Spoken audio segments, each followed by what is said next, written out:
Everyone, स्वागत है आपका यूट्यूब चैनल पे। आज के इस सेशन में हम डिस्कस करने वाले हैं ऑपरेशन रिसर्च का एक टॉपिक जिसे का नाम है असाइनमेंट मॉडल, या जिसे हम असाइनमेंट प्रॉब्लम भी कहते हैं या असाइनमेंट थियरी कहते हैं। तो ऑपरेशन रिसर्च के इस टॉपिक में एक्चुअली ऑपरेशन क्या होता है, तो ऑपरेशन हमारा है कि assign the task to employees या जॉब टू एम्प्लॉयज या रिसोर्सेस को क्या करना है, असाइन करना है।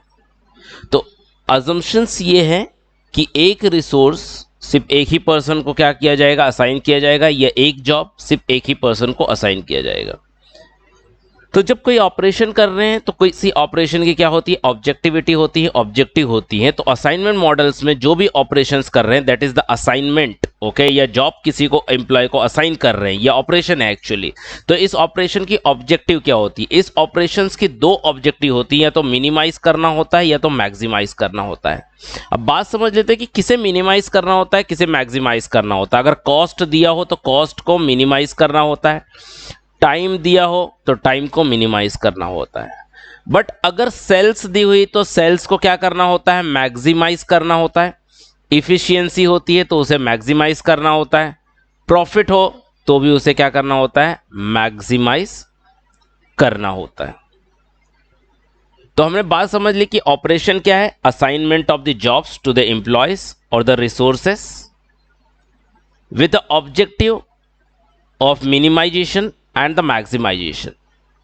तो मिनिमाइज क्या करनी होती है, if cost is given we have to minimize, if time is given we have to minimize, whereas if sales efficiency and profit is given we have to maximize.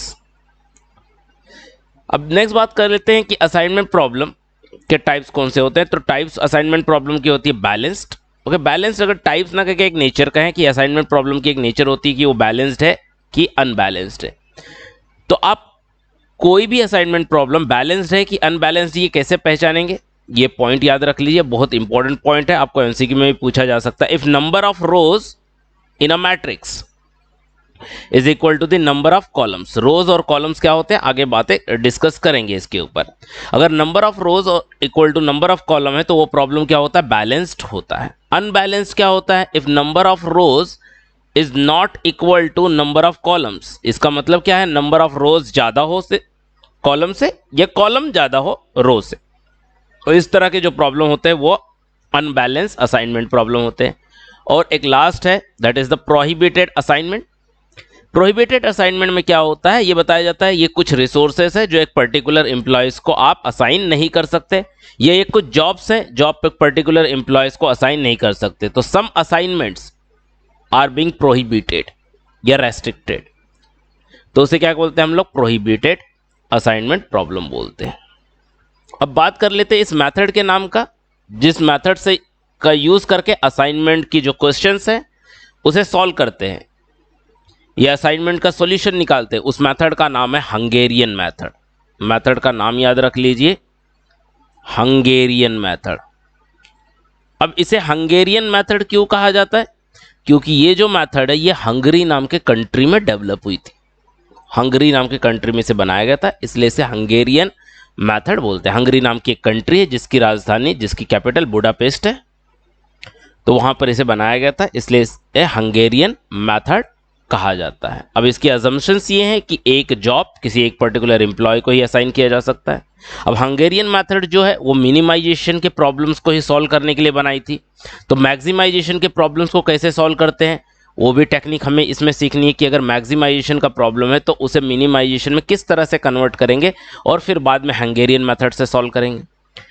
अब Hungarian method से balance assignment problems को ही solve करने के लिए बनी है। तो unbalance problems को कैसे टैकल करेंगे, अनबैलेंस प्रॉब्लम को कैसे बैलेंस्ड बनाएंगे, ये सभी टेक्निक्स इस असाइनमेंट मॉडल टॉपिक में सीखने वाले। तो ये शुरू करते हैं, पहले एक क्वेश्चन से सीखेंगे, स्टार्ट करेंगे। क्वेश्चन है हमारे सामने। क्वेश्चन क्या कह रहा है, in a computer centre after studying carefully 3 expert programs the head of the computer center estimate the computer time in minutes required by the experts for the application programs are as follows। अब यहां पर देखिए, सबसे पहले तो यहां पर कुछ थोड़ी सी मिस्टेक है, ये प्रोग्राम्स नहीं है, प्रोग्रामर्स है, इसे आप चेंज कर दीजिए प्रोग्रामर्स। प्रोग्रामर्स मीन्स जो प्रोग्राम करते हैं। ओके, तो यहां पर 3 प्रोग्रामर्स है, 1 2 3, और कुछ प्रोग्राम्स है, 3 प्रोग्राम्स है, कुछ नहीं, 3 प्रोग्राम्स है, ए बी सी। तो प्रोग्रामर 1 प्रोग्राम ए को करने के लिए 120 मिनट्स लेता है, वो यहां पर लिखा गया computer time in minutes, computer time in minutes. Programmer 1 program B को एग्जीक्यूट करने के लिए 100 मिनट लेता है, और प्रोग्राम सी को एग्जीक्यूट करने के लिए 80 मिनट्स लेता है। ठीक उसी तरह से प्रोग्रामर 2 के बारे में बात हो रही है, प्रोग्रामर 3 के बारे में भी बात हो रही है। प्रोग्रामर 3 ए प्रोग्राम को एग्जीक्यूट करने के लिए 110 मिनट लेता है, बी प्रोग्राम को एग्जीक्यूट करने के लिए 140 मिनट्स लेता है, और सी प्रोग्राम को एग्जीक्यूट करने के लिए 120 मिनट्स लेता है। अब क्वेश्चन क्या रहा है? क्वेश्चन कह रहा है असाइन द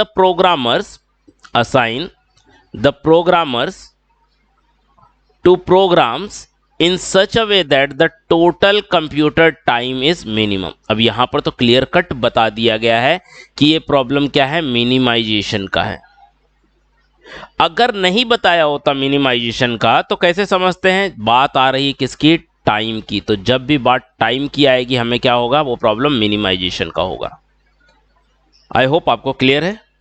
अब बातें कर लेते हैं कि जब भी असाइनमेंट का प्रॉब्लम हमारे पास आए, ओके, ये जब भी एग्जाम में हमें असाइनमेंट का क्वेश्चन आए तो सबसे पहला टास्क क्या होगा? सबसे पहला टास्क होगा हमारा, आप फाइंड आउट कर ले कि प्रॉब्लम की ऑब्जेक्टिव क्या है। प्रॉब्लम मिनिमाइजेशन का है कि मैक्सिमाइजेशन का है? तो यहां पर प्रॉब्लम है मिनिमाइजेशन का, ये आपने फाइंड आउट कर ली। अब इसके बाद आप दूसरी चीज जो आपको फाइंड आउट करनी है, आप फाइंड आउट करें कि प्रॉब्लम बैलेंस्ड है कि बैलेंस्ड नहीं है। अब ये कैसे डिसाइड करेंगे? इसके बारे में हमने बात की कि अगर प्रॉब्लम बैलेंस्ड है तो number of rows equal to number of columns होंगे, अगर प्रॉब्लम बैलेंस्ड नहीं है तो number of rows not equal to number of columns हो गए। अब रोज और कॉलम होता क्या है इसके बारे में डिस्कशन कर लेते हैं। तो आप देखिए ये जो हॉरिजॉन्टल्स इस तरह से दिखाई दे रहे हैं ना, इस तरह से, ये हॉरिजॉन्टल, इन्हें बोलते हैं रोज। इन्हें क्या बोलते हैं? रोज। और ये जो वर्टिकल्स दिखाई दे ना यहां पर, इस तरह के वर्टिकल्स, इन्हें बोलते हैं कॉलम्स। तो अगर यहां पर ध्यान से देखिए तो कितने कॉलम्स है? 1 2 3, 3 कॉलम्स है। और रोज की भी बात करें तो 1 2 3, 3 रोज है। तो नंबर ऑफ रोज और नंबर ऑफ कॉलम्स क्या है? इक्वल है, इसीलिए ये प्रॉब्लम क्या है? बैलेंस्ड है। ये प्रॉब्लम क्या है? बैलेंस्ड है। तो अगर मैं बात करूं कि हम यहां पर कौन सा प्रॉब्लम देख रहे हैं, यहां पर हम टाइप 1 देख रहे हैं। आप अपने बुक में नोट कर लो, टाइप 1 मिनिमाइजेशन और बैलेंस्ड। कौन सा प्रॉब्लम देख रहे हैं हम लोग? एक ऐसा प्रॉब्लम जिसकी ऑब्जेक्टिव क्या है? मिनिमाइजेशन है, और प्रॉब्लम क्या है? बैलेंस्ड है। तो इस तरह के प्रॉब्लम को सॉल्व करने के लिए हमारा जो स्टेप नंबर 1 होगा, तो स्टेप नंबर 1 होता हमारा रो मिनिमाइजेशन। रो मिनिमाइजेशन याद रख लो क्या है? रो मिनिमाइजेशन, किसी बुक में इसे रो रिडक्शन लिखा जाएगा, किसी बुक में इसे रो मिनिमा लिखा जाएगा। आपको टेंशन लेने की कोई जरूरत नहीं, आप रो मिनिमाइजेशन ही याद रखें। अब बात करते हैं कि रो मिनिमाइजेशन कैसे फाइंड आउट किया जाएगा। तो रो मिनिमाइजेशन ये अप्लाई किस पे होगा? रो के ऊपर। अब ये स्टेप नंबर 1 है, तो क्वेश्चन इसके लिए क्या होगा? इनपुट होगा। ये जो क्वेश्चन है ये क्या होगा? इनपुट होगा, यहां से स्टार्टिंग होगी। तो आप पहले रो की बात करते हैं, पहला रो, फर्स्ट रो। तो फर्स्ट रो में 3 एलिमेंट है, 120 100 80। इन सब में से सबसे छोटा एलिमेंट फाइंड आउट कर लीजिए। तो हमने फाइंड आउट कर ली 80 क्या है? सबसे छोटा एलिमेंट है। अब इस 80 को इस रो के सारे एलिमेंट में से माइनस कर देंगे। देन 120 माइनस 80 कितना आ जाएगा? 40। तो मैंने यहां पर लिख दिया 40। Then 100 minus 80 it is 20। 80 minus 80 that is 0। इसी तरह से सेकेंड रो की बात करते हैं। तो सेकेंड रो में सबसे छोटा एलिमेंट हमें दिखाई दे रहा है 80 अगेन। तो 80 माइनस 80 0, 90 माइनस 80 10, और 110 माइनस 80 30। अब बात करते हैं थर्ड रो की। थर्ड रो क्या है हमारा? थर्ड रो में 3 एलिमेंट है, 110, 140, 120। सबसे छोटा एलिमेंट मुझे दिखाई दे रहा है 120 नहीं, 110। 110 मुझे सबसे छोटा दिखा, तो 110 माइनस 110 कितना आ गया? 0। 140 माइनस 110 30, देन 120 माइनस 110 10। अब ये मुझे पहला स्टेप हो गया, मेरा सॉल्व हो गया, मिल गया। That is the row minimization. अब रो मिनिमाइजेशन का जो आंसर आया उसको हम यूज करेंगे कॉलम मिनिमाइजेशन फाइंड आउट करने के लिए। That is the step number 2। Step number 2। अब कॉलम मिनिमाइजेशन मतलब हमारा ध्यान किस पे होना चाहिए? कॉलम पे। तो अब रो मिनिमाइजेशन का स्टेप नंबर 1 का जो आंसर आया उसके फर्स्ट कॉलम पे ध्यान दीजिए, 40 0 0। इन सब में सबसे छोटा एलिमेंट कौन सा है? 0 ऑब्वियसली। तो 40 माइनस 0, 40, 0 माइनस 0 0, 0 माइनस 0 0। अब सेकेंड कॉलम पे ध्यान देते हैं इसके, तो 20 10 30। सबसे छोटा एलिमेंट 10, तो 20 माइनस 10 10, 10 माइनस 10 0, 30 माइनस 10 20। अब थर्ड कॉलम में सबसे छोटा एलिमेंट कौन सा है हमारा? 0, तो 0 minus 0 0, 30 minus 0 30, okay, and 10 minus 0 10। तो इस तरह से हमारा कॉलम मिनिमाइजेशन आ गया। अब कॉलम मिनिमाइजेशन के बाद जो अगला स्टेप है हमारा, step number 3, that is the optimality test, या इसको हॉरिजॉन्टल एंड वर्टिकल लाइन भी कहते हैं। अब ऑप्टिमैलिटी टेस्ट कैसे करेंगे? सबसे पहले आप क्या कीजिए, जो कॉलम मिनिमाइजेशन का जो आंसर है उसको एज इट इज लिख लीजिए पहले। आप चाहे तो स्टेप नंबर 2 और 3 को कंबाइन कर सकते हैं, इस तरह से लिख सकते हैं, column minimization comma optimality test. मतलब कॉलम मिनिमाइजेशन जहां पर किया वहीं पर ऑप्टिमैलिटी टेस्ट कर सकते हैं, ऐसी कोई प्रॉब्लम नहीं है। अगर आप अलग से कर रहे हैं देन तो भी कोई प्रॉब्लम नहीं है। तो सारी वैल्यूज मैंने एज इट इज उतार ली यहां पर, 40 0 0 10 0 20 0 30 10। अब ऑप्टिमैलिटी टेस्ट कैसे करेंगे इस बात पे सबसे ज्यादा ध्यान दीजिए। सबसे पहले आप क्या करें, आप हर रो और कॉलम में जितने भी नंबर ऑफ जीरोस हैं उसे लिख लें। तो फर्स्ट रो में देखें 1 0 है, मैंने लिख लिया 1। सेकेंड रो में 2 जीरोस है, मैंने लिखा 2। थर्ड रो में 1 0 है, 1। अब फर्स्ट कॉलम में 2 जीरोस है, मैंने लिखा 2। सेकेंड कॉलम में 1 एंड थर्ड कॉलम में 1। अब रो और कॉलम दोनों को कंपेयर कीजिए, सबसे ज्यादा zeros, okay, highest number of zero कौन से रो या कौन से कॉलम के पास है? तो हाईएस्ट नंबर ऑफ जीरो है 2, वो सेकेंड रो के पास भी है और ए वाले कॉलम के पास भी है। तो आपको जो रो या कॉलम जो कोई भी अच्छा लगता है, आपको कॉलम अच्छा लगता है, आपको रो अच्छा लगता है, जो भी, आप उसे क्या कर दीजिए, इस तरह से कट कर दीजिए, स्ट्राइक आउट कर दीजिए। ओके, कट कर देना या स्ट्राइक आउट कर देना। अब क्या हुआ, इसके दोनों जीरोस कैंसिल हो गए, तो आप इसको क्या कर दीजिए, इस तरह से कट कर दीजिए। अब यहां पर क्या हो गया, यहां पर 2 जीरो थे जिसमें कट होके आपके पास कितना बचा, ओनली 1 जीरोस बचे। और इसके पास बी नाम के कॉलम के पास एक ही जीरो थे जो कि पूरी तरह से कट आउट हो चुका है। ओके, तो वहां पर नील हो गया, आपके पास कुछ नहीं बचा। तो अब हाईएस्ट नंबर ऑफ जीरोस देखेंगे। हाईएस्ट नंबर ऑफ जीरो अब 1 है, जो कि फर्स्ट रो के पास है, थर्ड रो के पास है, ए कॉलम के पास है, सी कॉलम के पास है। इसमें से जो भी अब आपको अच्छा लगता है आप उसे कट कर दीजिए। मुझे सी कॉलम अच्छा लग रहा है, मैं सी कॉलम को कट कर दे रहा हूं। अब सी कॉलम को कट करता हूं तो सी कॉलम में जो जीरो था वो पूरी तरह से कट हो गया, यहां पर नील हो गया। और 1 नंबर के कॉलम में जो जीरो था वो भी कट हो गया, वहां पर भी नील हो गया।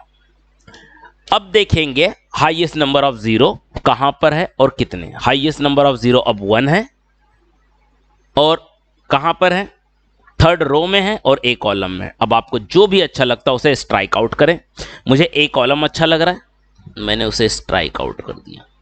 अब ये जीरो भी कैंसिल हो गया, और ये भी कैंसिल। अब सारे जीरोस के ऊपर लाइन मार चुके हम, ये स्ट्राइक आउट कर चुके हैं। यही ऑप्टिमिलिटी टेस्ट का फंडा है। ऑप्टिमिलिटी टेस्ट का फंडा ये है कि जितने भी जीरोस रोज या कॉलम में अवेलेबल है, आप उसे using minimum number of horizontal and vertical line strike out कर दो।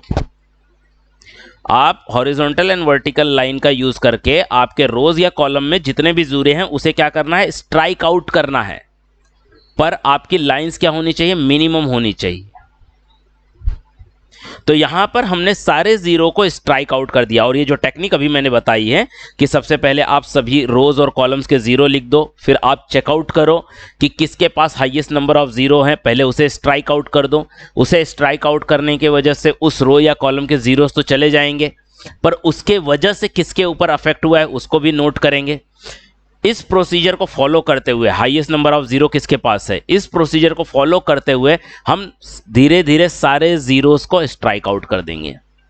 अब सारे जीरो को स्ट्राइक आउट कर देने के बाद मुझे क्या पता चल रहा है कि कितनी लाइन बन रही है, 3 लाइंस बन रही है। अब मुझे देखना मैट्रिक्स को। मैट्रिक्स, ये जो पूरा डेटा था ये मैट्रिक्स है, ओके, जिसे हम क्या बोलेंगे, टाइम मैट्रिक्स, क्योंकि टाइम बता रहा है। तो यहां पर कितने रोज हैं और कितने कॉलम्स हैं। ऑब्वियसली जब हम बैलेंस चेक कर रहे थे तो हमने चेकआउट कर लिया था 3 रोज हैं और 3 कॉलम्स हैं। तो 3 रोज और 3 कॉलम्स, मतलब this is the order of the matrix 3। क्योंकि इस मैट्रिक्स, क्योंकि मैंने बात की है कि आप किसी भी प्रॉब्लम को असाइनमेंट के बैलेंस किए बिना सॉल्व नहीं कर सकते, और बैलेंस करोगे तो number of rows equal to number of columns आ जाएगा, और वही जो वैल्यू आएगी वही क्या होगी, उसकी ऑर्डर होगी उस मैट्रिक्स की। तो इस मैट्रिक्स की ऑर्डर कितनी है, 3। अच्छा, लाइंस कितनी आई, 3 आई। तो जब नंबर ऑफ लाइंस और ऑर्डर ऑफ मैट्रिक्स दोनों सेम आ जाए, मतलब आपका सॉल्यूशन ऑप्टिमल है, आप एकदम best of the best solution पे पहुंच चुके हो। अगर ना आए मतलब आपका सॉल्यूशन बेस्ट नहीं है, आपको और इंप्लीमेंट और रिडक्शन की और कैलकुलेशन की जरूरत है ताकि आपका प्रॉब्लम ऑप्टिमल आए। और यही यहां पर ऑप्टिमलिटी टेस्ट होती है कि जब आपका नंबर ऑफ लाइंस और आउट ऑफ द मैट्रिक्स दोनों इक्वल आ जाए। तो यहां पर हम लिखेंगे since number of lines, since number of lines is equal to order of matrix, is equal to order of matrix. Therefore optimal solution is achieved. Optimal solution is achieve. आपकी optimal solution आ गई। अब जब आपकी optimal solution आ गई तब आप जाओगे next step, that is the assignment. अगला स्टेप हमारा क्या है, असाइनमेंट। अब असाइनमेंट कैसे करेंगे, तो असाइनमेंट जिस मैट्रिक्स पे आपका ऑप्टिमल आया है उस मैट्रिक्स को एज इट इज वापस लिख लें। 40 0 0 10 0 20 0 30 10। अब आप क्या करें, अब आप सिर्फ रोज के जीरो काउंट करें। तो यहां पर 1, यहां पर 2 और यहां पर 1। ओके, फर्स्ट रो में एक जीरो है, सेकंड रो में 2 जीरो है, थर्ड रो में 1 जीरो है। अब आप पॉइंट आउट करें कि कौन सा रो है जिसके पास सबसे कम जीरो है। तो सबसे कम जीरो तो यहां पर 1 दिख रहा है, वो 1 के पास भी है और 3 के पास भी है। आपको 1 और 3 में जो भी अच्छा लग रहा है उसके जीरो को आप बॉक्स कर दें। तो मुझे 1 में 1 का जीरो अच्छा लग रहा है, तो 1 के जीरो को मैंने क्या कर दिया, बॉक्स कर दिया। तो अब मुझे देखना है इस कॉलम में और कहीं भी जीरो है क्या, नहीं। इस रो में कहीं और भी जीरो है क्या, नहीं। ओके, फिर मुझे क्या कर देना है, इसे नील कर देना है। अब सबसे कम नंबर ऑफ जीरो, सबसे कम नंबर ऑफ जीरो अब 1 है जो कि थर्ड रो के पास है, तो मैंने उसके जीरो को क्या कर दिया, बॉक्स कर दिया। अब मुझे देखना है इस कॉलम में, इस कॉलम में कहीं और जीरो है क्या, यस दिख रहा है, उस जीरो को कैंसिल कर देना है। अब मुझे थर्ड रो में भी देखना और कहीं जीरो है क्या, नहीं। ओके, तो यहां पर ये तो नील हो गया, पर यहां पर कितना बचा, 1 बचा। अब सबसे कम नंबर ऑफ जीरो, वो तो अकेला एक ही के पास बचा हुआ है, तो ये मेरा क्या हो गया, बॉक्स हो गया। तो ये मेरी क्या हो गई, असाइनमेंट। इसका क्या मतलब होता है, इसका मतलब होता है प्रोग्रामर नंबर 1 को सी प्रोग्राम असाइन करना चाहिए, प्रोग्रामर नंबर 2 को बी प्रोग्राम असाइन करना चाहिए, और प्रोग्रामर नंबर 3 को ए प्रोग्राम असाइन करना चाहिए। तो ये हमारा फाइनल सॉल्यूशन आ रहा है। तो इसका आंसर क्या लिखेंगे, तो therefore the assignment schedule, the assignment schedule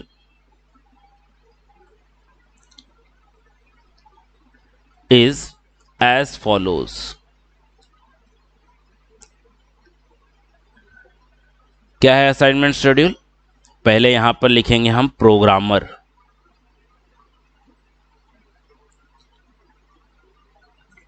पहले लिख दिया हमने प्रोग्रामर, फिर यहां पर प्रोग्राम। अच्छा, ये सब हमने क्यों किया, हमने मिनिमम टाइम के लिए किया, तो यहां पर मिनिमम टाइम। अच्छा, प्रोग्रामर कौन से हमारे, 1 2 3। प्रोग्रामर नंबर 1 का बॉक्स किसके ऊपर आया है, सी के ऊपर आया है, तो यहां पर इसको कौन सा जॉब असाइन होगा, सी। प्रोग्रामर नंबर 2 का बॉक्स बी के ऊपर, और प्रोग्रामर नंबर 3 का ए के ऊपर। अब टाइम कहां से लिखा, ओरिजिनल क्वेश्चन पे आ जाइए, ओरिजिनल क्वेश्चन में ये रहा हमारा क्वेश्चन। तो 1 सी पे वैल्यू कितनी है, 80, 2 बी पे 90, और 3 ए पे 110। तो 80 90 110, तो 1 सी पे था 80 क्वेश्चन में, 2 बी पे कितना था क्वेश्चन में, 2 बी पे ये रहा 2, और ये रहा बी, कितना है 2 बी पे 90, तो मैंने लिख दिया 90। और ठीक इसी तरह से हमारा 3 ए पे कितना है, 3 ए पे 110 है, तो यहां पर लिख दिया 110। अब क्या कर दीजिए, इसे ऐड कर देंगे तीनों को, तो 110 और 90 200, यहां पर 280। तो यहां पर तो देयरफॉर फाइनल आंसर क्या आ जाएगा, minimum time is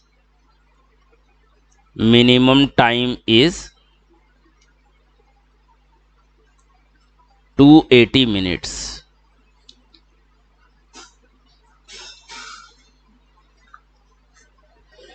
So that's all with the first type of the assignment problem, that is minimized and balanced। अगर आपको वीडियो अच्छी लगी है तो लाइक करें, अपने दोस्तों के साथ शेयर करें, और चैनल को सब्सक्राइब कर दें। Thank you so much.